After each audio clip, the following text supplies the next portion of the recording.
Aquí entre nos, seguimos contigo.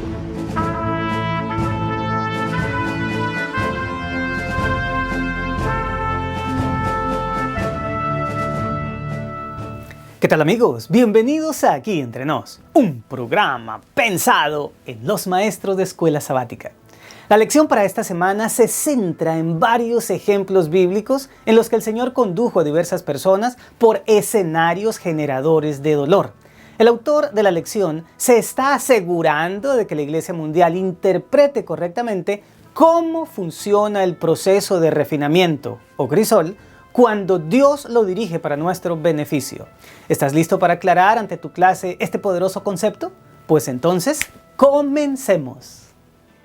Las herramientas básicas para cada segmento de tu repaso están en El Sábado Enseñaré, el título que identifica el material auxiliar para el maestro. Busca en las páginas 38 y 42 las ayudas que el Departamento de Escuela Sabática de la Asociación General ha dejado en el folleto de maestros. La reseña, el comentario y la aplicación a la vida te van a asistir en la diagramación de un bosquejo sumamente poderoso. Céntrate en la historia detrás de la famosa obra musical del Mesías, compuesta por Händel, que sin duda te va a inspirar para explicar mejor cómo el refinamiento produce frutos. Primer segmento, motiva, 1 minuto.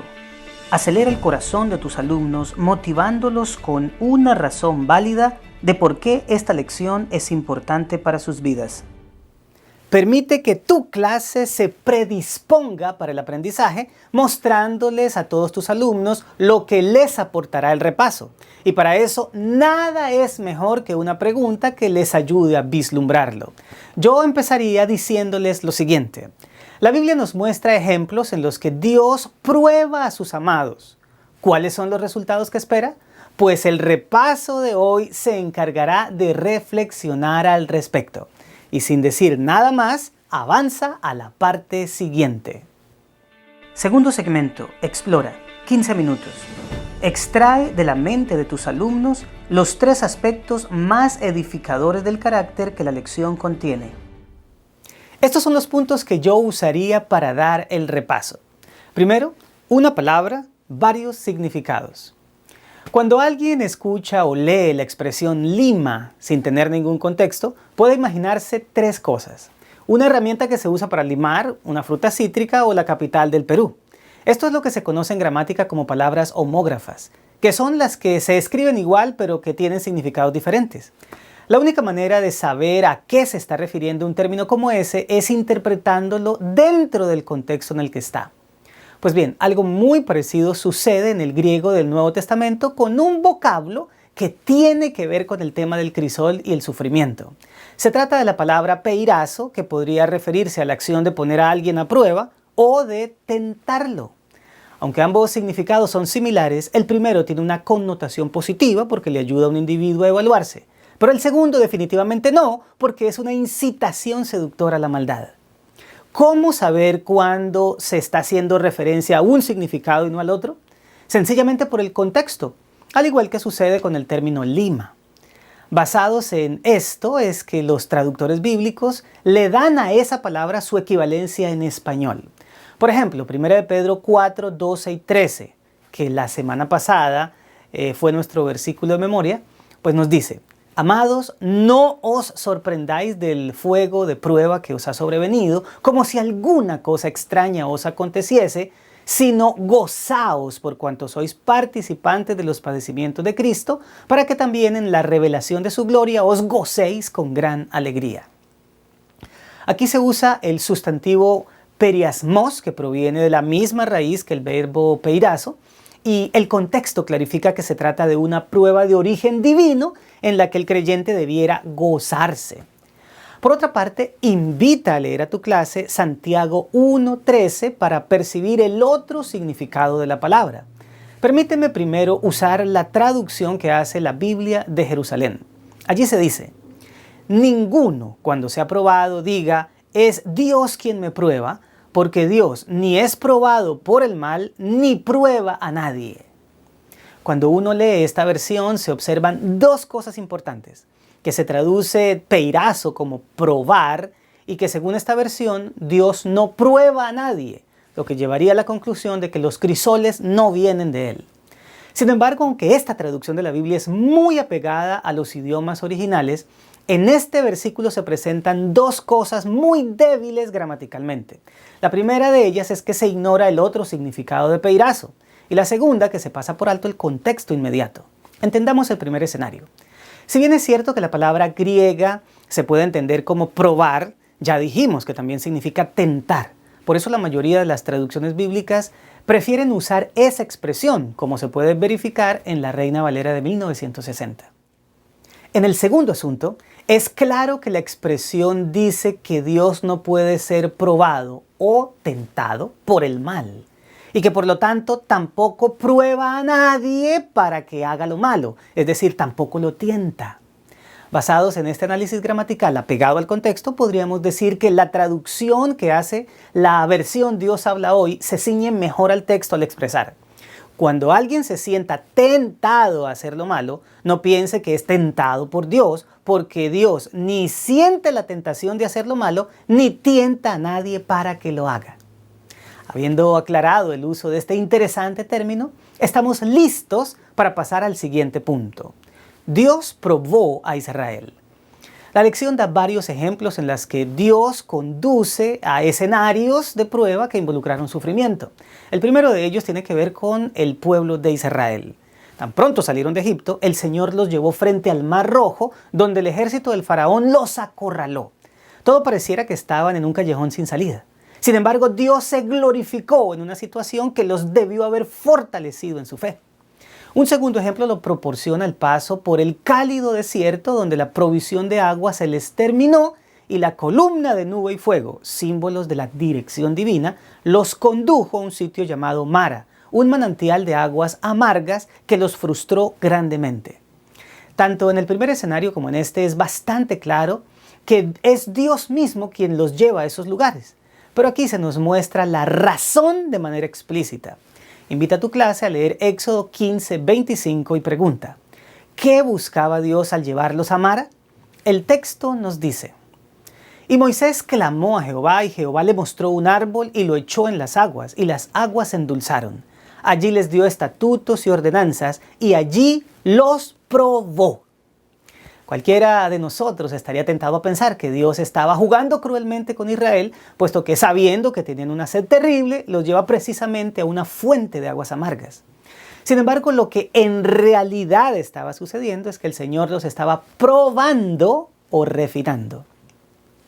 Aquella gente había estado viendo por algún tiempo el poder maravilloso del Señor, tanto al liberarlos de la esclavitud por medio de las plagas, como con el paso asombroso por el mar, que debieron haberles generado una confianza poderosa en su libertador. Sin embargo, el corazón de ellos necesitaba ser moldeado y su fe fortalecida. Por eso Dios les mostró que no importa qué tan extrema sea la situación, siempre podían confiar en Él. Así que la experiencia de Mara fue ideada por el Señor para ser un recuerdo inolvidable en beneficio de su fe. No obstante, un par de capítulos después, demuestran que ese tiempo en el crisol no fue aprovechado, puesto que en lugar de evocar los recientes cuidados de Dios, en la siguiente escena difícil el pueblo pasó de la frustración a la rebeldía. Pide a un miembro de tu clase que lea Éxodo 17, 1 y 2 y luego pregunta: ¿qué llevó al pueblo a Refidim? El texto refiere: toda la congregación de los hijos de Israel partió del desierto de Sin por sus jornadas conforme al mandamiento de Jehová, y acamparon en Refidim, y no había agua para que el pueblo bebiese. Y altercó el pueblo con Moisés y dijeron: danos agua para que bebamos. Y Moisés les dijo: ¿por qué altercáis conmigo? ¿Por qué tentáis a Jehová? Aunque el relato nos muestra la triste verdad de un pueblo con un corazón duro, quiero resaltar que la respuesta a la pregunta anterior es muy reveladora. La Escritura dice que ellos se dirigieron a Refidim conforme al mandamiento de Jehová, lo que indica que a veces la obediencia nos pone en situaciones difíciles. Pero el objetivo del Señor no es hacernos sufrir, sino fortalecer nuestra confianza en Él, basado en lo que ya ha hecho en favor nuestro en ocasiones anteriores. Tanto el cruce del Mar Rojo como en Mara y en Refidim el Señor se glorificó en la experiencia de su pueblo, mostrando su poder y evidenciando el cuidado que tiene por sus hijos. Sin embargo, quedó también demostrado que cuando el corazón humano se centra en el dolor que experimenta y no en la confianza en nuestro Padre Celestial, las lecciones no se fijan como debieran. Pero vayamos al punto final de esta parte: las pruebas del Señor. El pueblo de Israel no fue el único en ser probado. En el Nuevo Testamento se registran sufrimientos muy grandes, tanto para los primeros cristianos como para el mismo Redentor.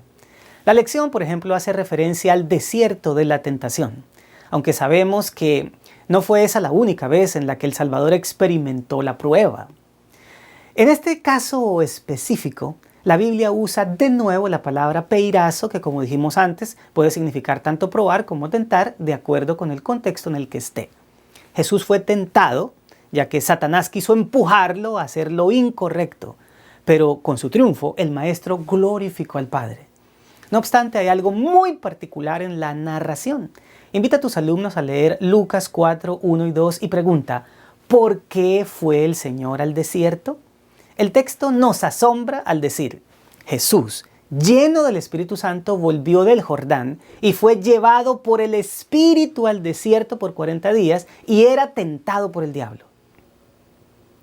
Este pasaje no dice expresamente que el Espíritu Santo fue quien puso al Salvador en manos del enemigo para que lo tentara. Él lo llevó al desierto, pero Satanás, que estaba buscando la oportunidad de tener un enfrentamiento con él, en una situación en la que tuviera mayor ventaja, creyó encontrarla cuando lo notó debilitado físicamente por un ayuno prolongado.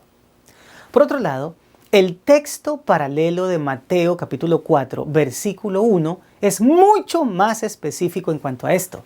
Escucha cómo dice: luego, el Espíritu llevó a Jesús al desierto para que fuera tentado por el diablo.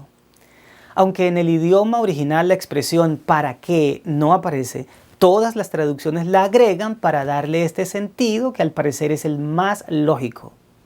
Llegados a este punto, debemos aclarar que la vida del Salvador es muy particular, ya que al ser el Hijo unigénito de Dios, estaba fungiendo como el postrer Adán, es decir, el nuevo representante de la humanidad. Por lo tanto, así como nuestros primeros padres tuvieron que hacer frente a la tentación en el Edén y definir la posición de toda la raza humana en el gran conflicto, el segundo Adán debía pasar por ese mismo camino y vencer donde ellos fallaron para redimir a nuestra especie.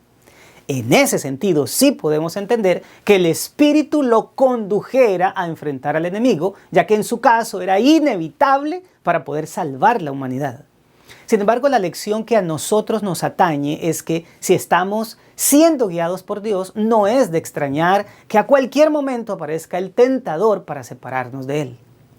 De otra parte, aquella no fue la única vez que el Señor fue enfrentado por el maligno o que tuvo que pasar por el crisol. Desde que Él era un bebé, se atentó contra su vida. En su ministerio público fue desprestigiado. En el Getsemaní sudó gotas de sangre cuando comenzó a percibir la separación del Padre debido a nuestros pecados. También sintió el dolor de la traición de Judas. Experimentó el sufrimiento físico por los azotes romanos y el peso de la cruz. Y finalmente, la agonía en el Calvario. Si hubo alguien que pasó por el crisol, fue nuestro Salvador. No obstante, en todo momento glorificó al Padre, lo que nos muestra cuál debe ser nuestra actitud cuando viene el dolor y el sufrimiento. Podemos, como Israel, rebelarnos o como Cristo exaltar a Dios. Si hacemos esto último, el crisol no puede dañarnos, sino refinarnos, porque nos ubica en la posición de adoradores, que no es otra cosa que la razón para la cual fuimos creados. En otras palabras, como dice 1 Corintios 10:31, si pues coméis o bebéis o hacéis otra cosa, hacedlo para la gloria de Dios, incluyendo pasar por el crisol. Si el refinamiento modela nuestro carácter, esto glorifica a Dios porque nos prepara para hacer realidad su mayor objetivo para nosotros: convertirnos en habitantes de la patria celestial. A eso se refiere 1 Pedro 1, 6 y 7 cuando dice: en lo cual vosotros os alegráis, aunque ahora, por un poco de tiempo, si es necesario, tengáis que ser afligidos en diversas pruebas, para que, sometida a prueba vuestra fe, mucho más preciosa que el oro, el cual, aunque perecedero, se prueba con fuego, sea hallada en alabanza, gloria y honra cuando sea manifestado Jesucristo. Así que cuando venga el crisol podemos quejarnos como lo hizo el pueblo de Israel o como Jesús glorificar a Dios por moldearnos a su imagen. Tercer segmento. Aplica 12 minutos. Plantea simulaciones de la vida real con escenarios que necesiten soluciones basadas en lo estudiado, estimulando así la participación. Resolviendo los siguientes escenarios podemos aplicar la lección para fijar lo estudiado. Número 1. Divide a tus alumnos en parejas y durante 2 minutos simulen que uno le explica al otro cómo la misma palabra puede significar probar o tentar. En segundo lugar, imagina que eres parte del pueblo de Israel que acaba de salir de Egipto y están llegando a Refidim donde no hay agua. Si tuvieras un niño de 7 años que te preguntara ¿por qué Dios no les ha dado nada para beber?, ¿qué le responderías? Finalmente, sabemos que no hubo nadie tan fiel como el Señor Jesús. ¿Qué significa para ti que aún Él tuviera que pasar por el crisol? Cuarto segmento. Crea 2 minutos. Lleva la lección más allá de la clase. Desafía a tus alumnos a realizar una tarea durante la semana. La siguiente bien podría ser la tarea de la semana. Dile a tus alumnos que busquen 3 ejemplos de personajes bíblicos o individuos conocidos por ellos que, aún siendo fieles, fueron refinados en el crisol del dolor. Y para despedir a tu clase, concluye la lección de una manera sencilla y elegante. Pasar por el crisol tiene un propósito extraordinario, que le demos gloria a Dios al desarrollar un carácter apto para la eternidad. Esto finalmente a quienes más beneficia es a nosotros mismos. Bueno, mis amados, esto fue Aquí Entre Nos, un programa pensado en los maestros de escuela sabática. Mientras Dios nos modela a su imagen, nada mejor que seguir yendo a compartir esperanza, porque Cristo viene pronto. Nos vemos la próxima semana.